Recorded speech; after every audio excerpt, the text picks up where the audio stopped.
Peki bu işin fizik kısmıydı. Bilimsel çalışmalar ne diyor?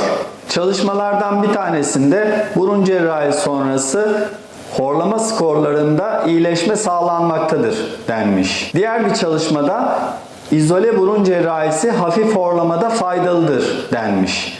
Bakın faydalıdır deniyor. Horlama tamamen geçer denmiyor. Dikkatinizi çekerim. 25'ten fazla bağımsız çalışmanın birleştirildiği devasa sistematik bir incelemede izole burun cerrahisinin uyku kalitesinin arttırılmasında, gün içerisindeki uykuluk halinin azaltılmasında, horlama şiddetinin azaltılmasında istatistiksel olarak anlamlı olduğu saptanmış.